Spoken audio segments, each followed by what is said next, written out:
reading for 30 minutes every single day for the rest of my life. We have the Fellowship of the Ring.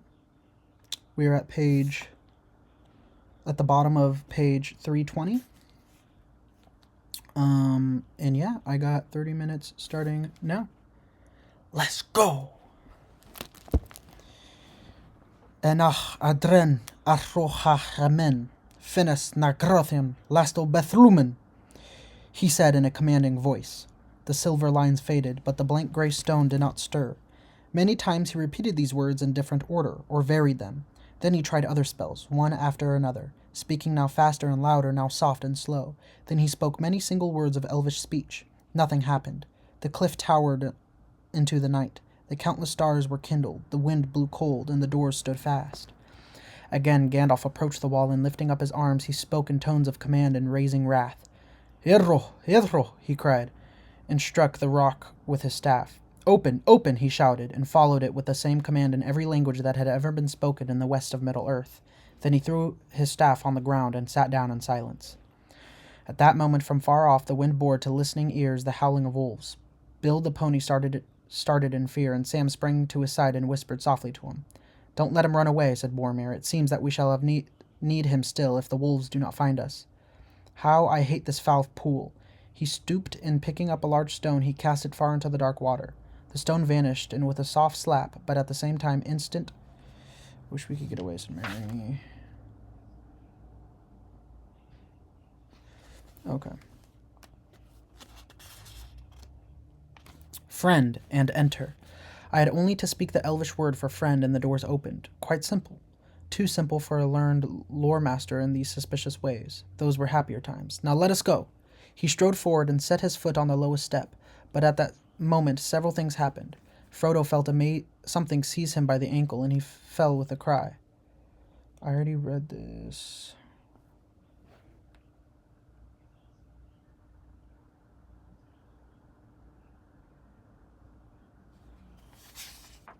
Yeah, I'm at the middle of it. Okay. As the wizard passed on ahead up the great steps, he held his staff aloft, and from its tip there came a faint radiance. The wide stairway was sound and undamaged. 200 steps they counted, broad and shallow, and at the top they found an arched passage with a level floor leading on into the dark. Let us sit and rest and have something to eat, here on the landing, since we can't find a dining room, said Frodo. He had begun to shake off the terror of the clutching arm, and suddenly he felt extremely hungry. The proposal was welcomed by all, and they sat down on the upper steps, dim figures in the gloom. After they had eaten, Gandalf gave them a third sip of the Moorvir of Rivendell. It will not last much longer, I am afraid, he said, but I think we need it after that horror at the gate. And unless we have great luck, we shall need all that is left before we see the other side. Go carefully with the water, too. There are many streams and wells in the mines, and they should not be touched. We may not have a chance of filling our skins in bottles till we come down into Dimrill Dale. How long is that going to take us? Asked Frodo. I cannot say, answered Gandalf. It depends on many chances, but going straight without mishap or losing our way, we shall take 3 or 4 marches, I expect. It cannot be less than 40 miles. From West Door to Eastgate in a direct line, and the road may wind much. After only a brief rest, they started on their way again. All were eager to get the journey over as quickly as possible, and were willing, tried as they were, to go on marching still for several hours. Gandalf walked in front as before.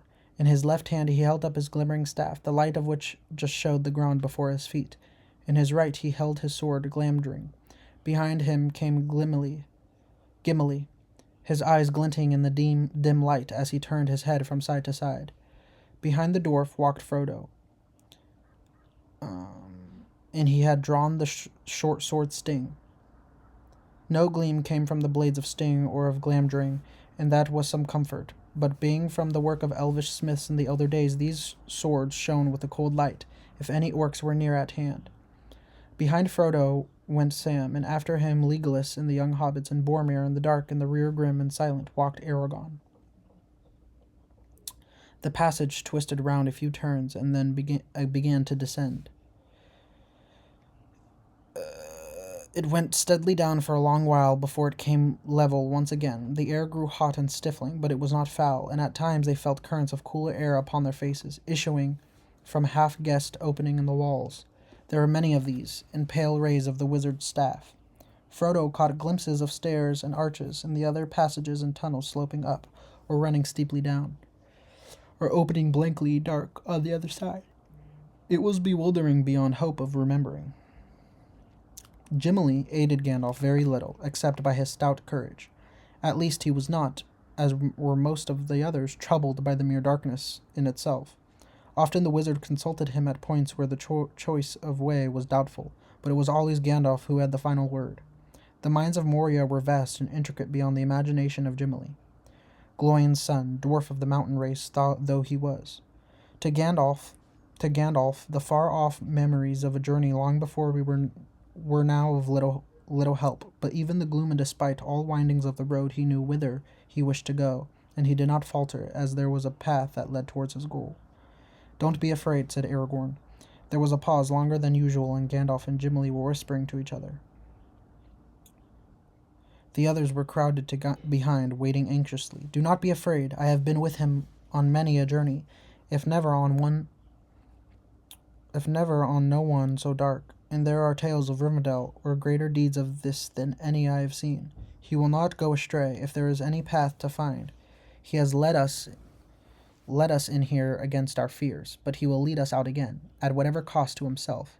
He is surer of finding that way home in a blind night than the cats of Queen Berithwil. It was well for the company that they had such a guide.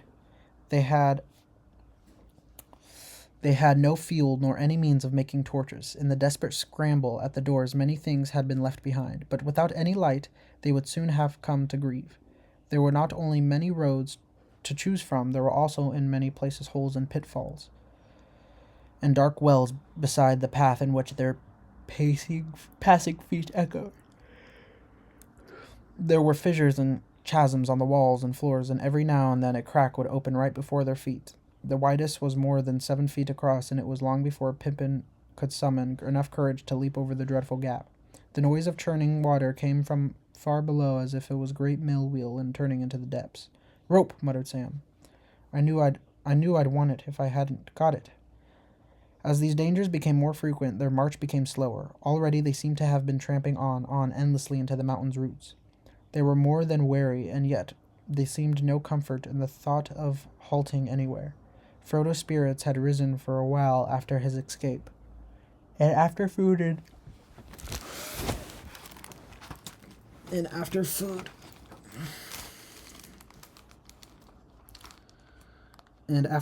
a draught of cordial, but now a deep uneasiness, growing to dread, crept over him again. Though he had been healed in Rivendell of the knife stroke, that grim wound would not have been without effect. His senses were sharper and more aware of things that could not be seen.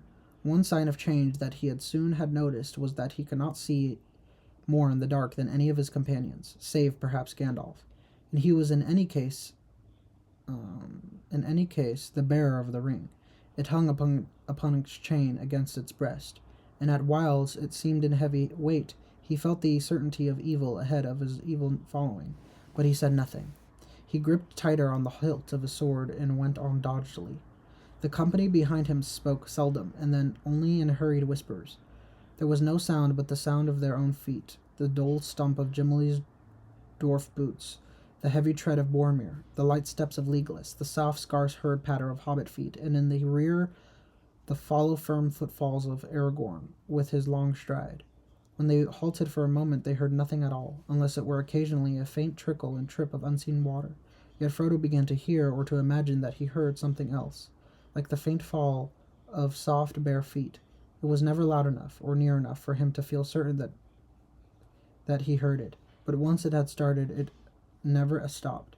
Once the company was moving, but it was not an echo. For when they halted, it pattered on for a little by itself, and then grew still. It was after nightfall when they had entered the mines. They had been going for several hours with only brief halts. When Gandalf came to his first serious check, Before him stood a wide, dark arch opening into 3 passages. All led to the same general direction, eastwards.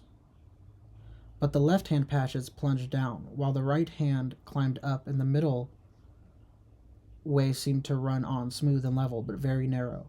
I have no memory of this place at all, said Gandalf, standing uncertainly under the arch. He held up his staff in the hope of finding some marks or inscriptions that might help his choice, but nothing of that kind was to be seen. I'm too wary to decide, he said, shaking his head, and I expect that you are all wary as I am, or warier. We had better halt here for what is left of the night. You know what I mean? And here it is even dark, ever dark, but outside the late moon is rising westward and the middle night has passed. Poor old Bill, said Sam. I wonder where he is. I hope those wolves haven't gotten him yet. To the left of the great arch they found a stone door.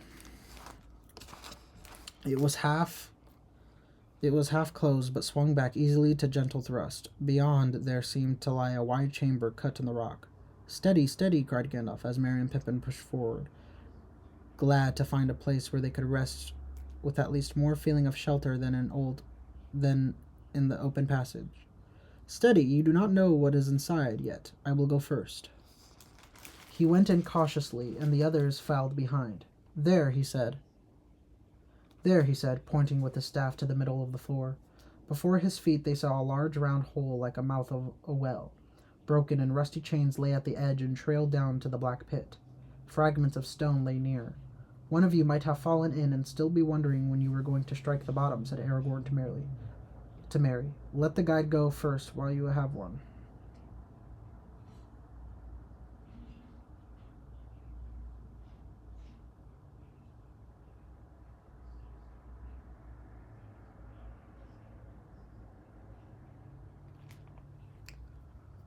One of you might have fallen in and still be wondering where you were going to strike the bottom, said Aragorn to Merry. Let the guide go first while you have one. This seems to have been a guard room, made for the watches of 3 passages, said Gimli. The hole was plainly a well for the guards, used covered with a stone lid, but the lid is broken, and we must all take care in the dark.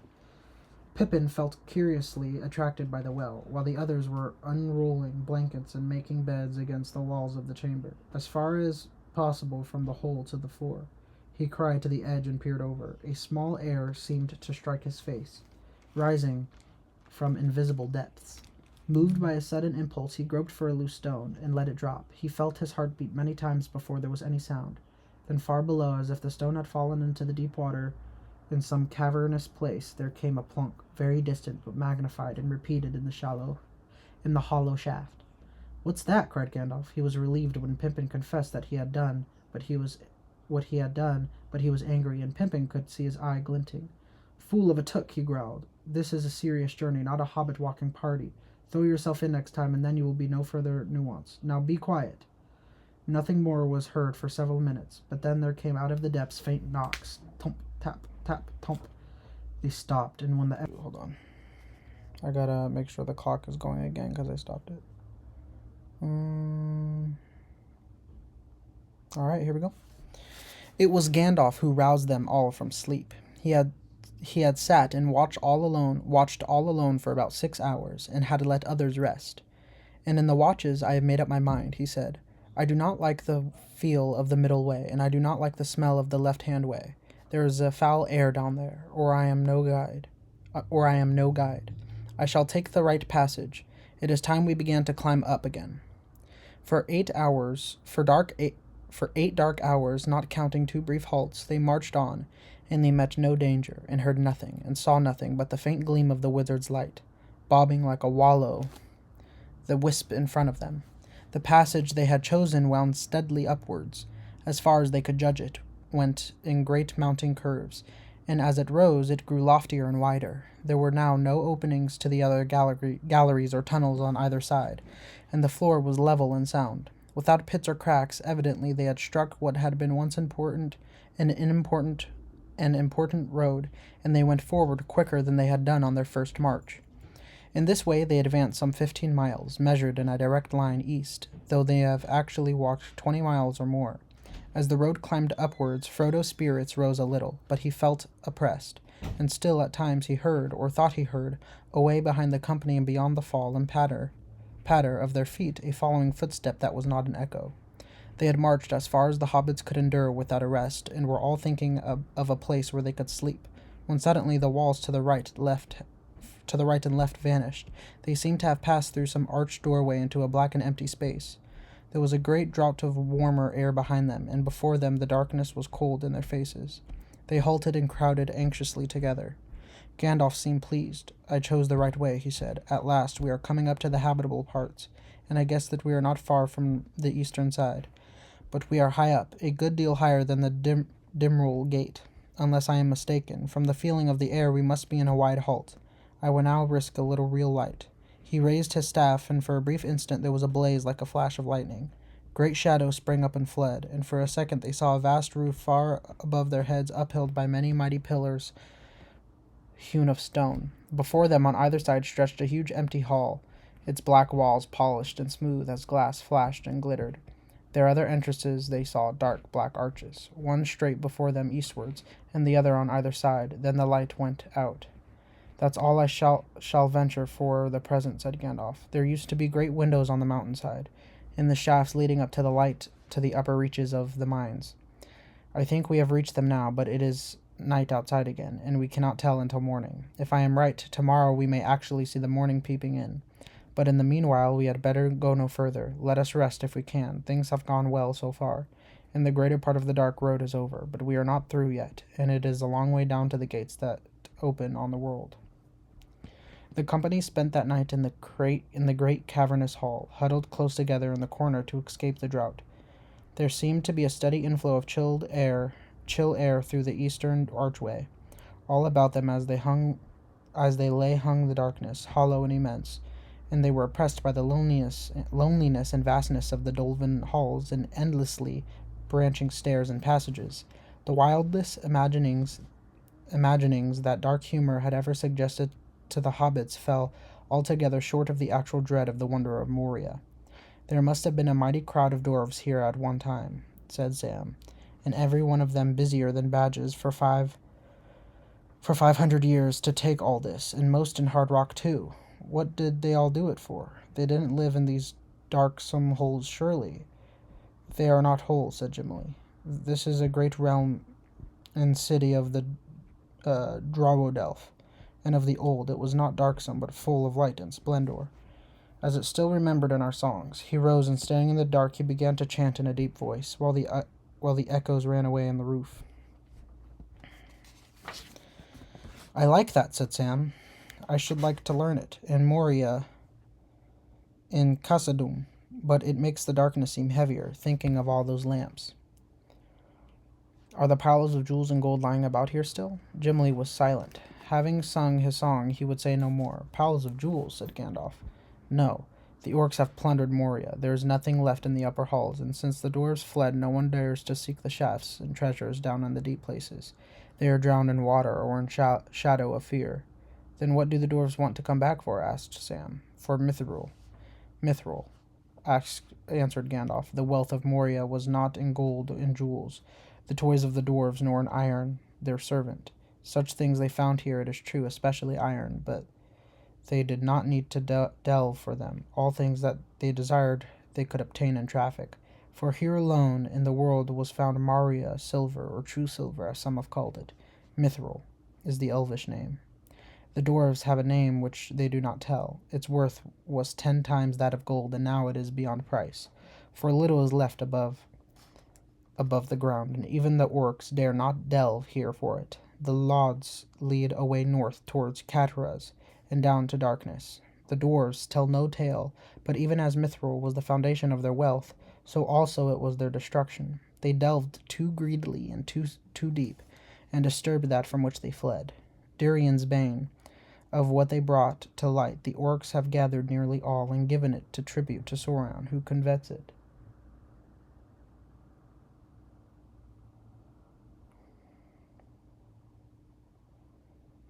Mithril, all folks desired it. Mithril, all folks desired it.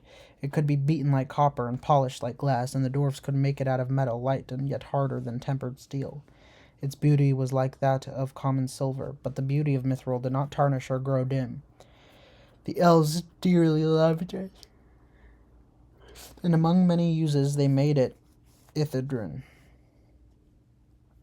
Star Moon, which you saw upon the doors. Bilbo had a corselet of mithril rings that Thorin gave him. I wonder what has become of it. Gathering dust still in Mitchell delving Matham's house, I suppose. What? Cried Gimli, startled out of his silence. A corselet of Moria silver? That was a kingly gift. Yes, said Gandalf. I never told him, but its worth was greater than the value of the whole Shire and everything in it. Frodo said nothing, but he put his hand under his tunic and touched the rings of his mail shirt. He felt staggered to think that he had been walking about with the price of the Shire under his jacket. Had Bilbo known? He felt no doubt that Bilbo knew quite well. It was indeed a kingly gift, but now his thoughts had been carried away from the dark mines, to Rivendell, to Bilbo, and to Bag End. In the days while Bilbo was still there. He wished with all his heart that he was back there, and in those days mowing the lawn or pottering among the flowers, and that he had never heard of Moria or Mithril or the ring. A deep silence fell. One by one the others fell asleep. Frodo was on guard, as if it were a breath that came in through unseen doors out of deep places. Dread came over him. His hands were cold and his brow damp. He listened. All his mind was given to listening and nothing else for 2 slow hours. But he heard no sound, not even the imagined echo of a footfall. I said football. What? His watch was nearly over, when, far off, where he guessed that the western archway stood, he fancied that he could see 2 pale points of light, almost like luminous eyes. He started. His head had nodded. I must have nearly fallen asleep on guard, he thought. I was on the edge of a dream. He stood up and rubbed his eyes and remained standing, peering into the dark until he was relieved by Legolas. I'm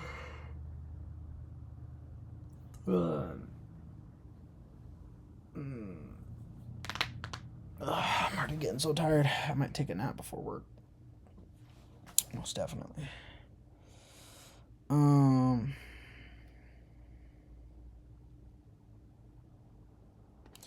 When he lay down, he quickly went to sleep, but it seemed to him that the dream went on. He heard whispers and saw 2 and jewels, the toys of the dwarves, nor an iron, their servant. Such things they found here, it is true, especially iron, but they did not need to delve for them. All things that they desired they could obtain in traffic. For here alone in the world was found Moria silver, or true silver, as some have called it. Mithril is the elvish name. The dwarves have a name which they do not tell. Its worth was 10 times that of gold, and now it is beyond price. For little is left above the ground, and even the orcs dare not delve here for it. The Lodds lead away north towards Catharaz, and down to darkness. The dwarves tell no tale, but even as Mithril was the foundation of their wealth, so also it was their destruction. They delved too greedily and too deep, and disturbed that from which they fled. Durian's bane. Of what they brought to light, the orcs have gathered nearly all, and given it to tribute to Sauron, who covets it.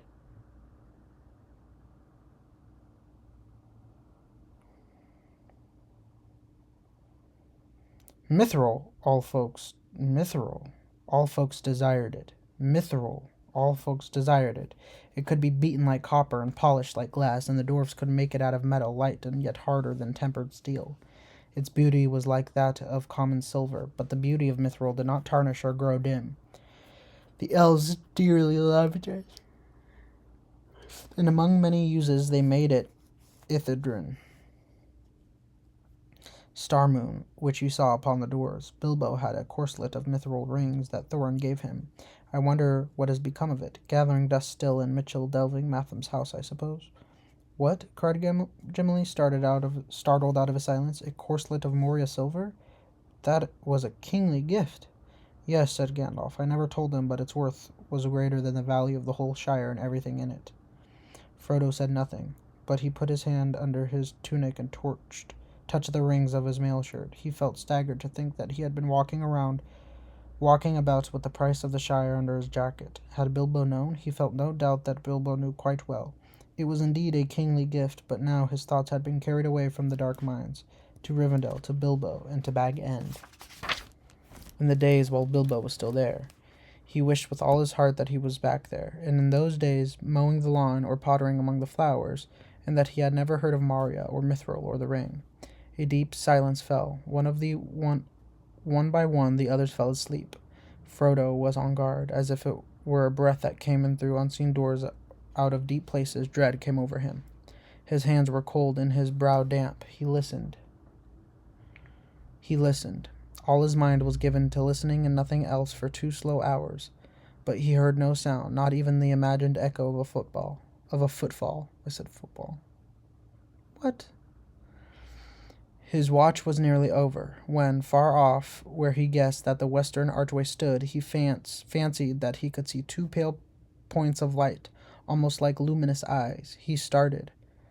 His head had nodded. I must have nearly fallen asleep on guard, he thought. I was on the edge of a dream. He stood up and rubbed his eyes and remained standing, peering into the dark until he was relieved by Legolas. I'm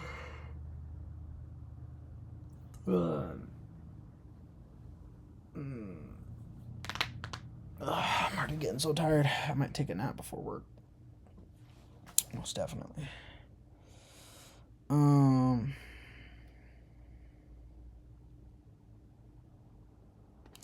When he lay down, he quickly went to sleep, but it seemed to him that the dream went on. He heard whispers and saw 2 pale points of light approaching.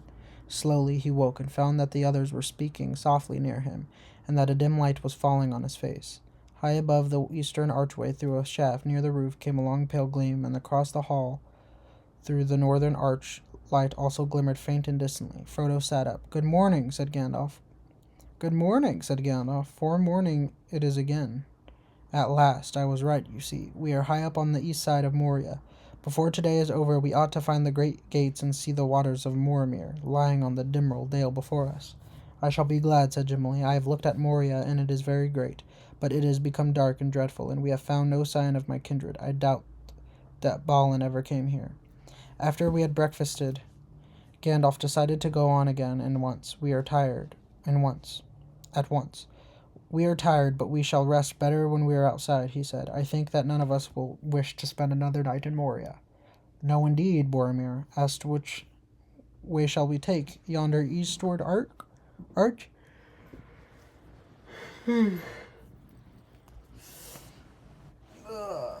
God damn. I'm just stretching all over the place. "I shall be glad," said Gimli. "I have looked at Moria, and it is very great, but it has become dark and dreadful, and we have found no sign of my kindred." "No, indeed," said Boromir. "Which way shall we take? Yonder eastward arch?" "Maybe," said Gandalf, "but I do not know yet exactly where we are, unless I am quite astray. I guess that we are above and to the north of the great gates, and it may not be easy to find the road down to them. The eastward arch will probably prove to be the way that we must take.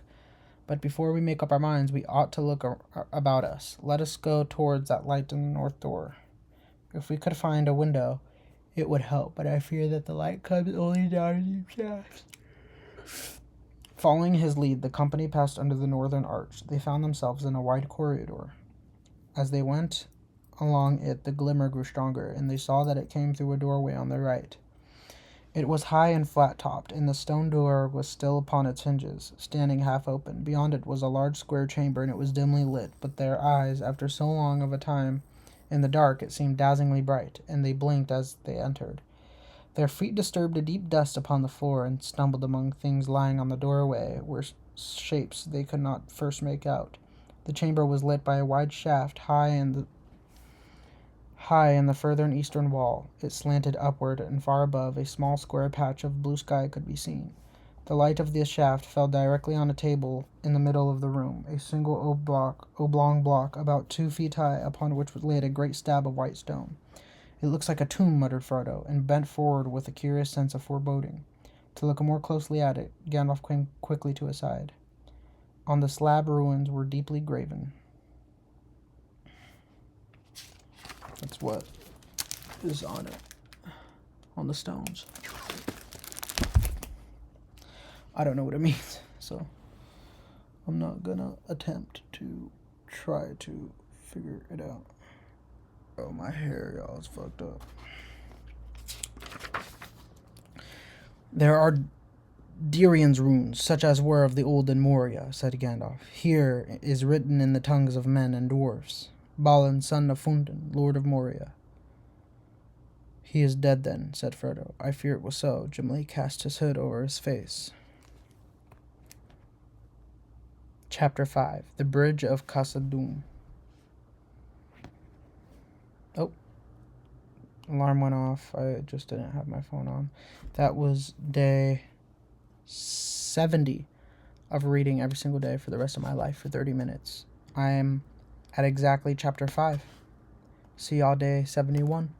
Let's go.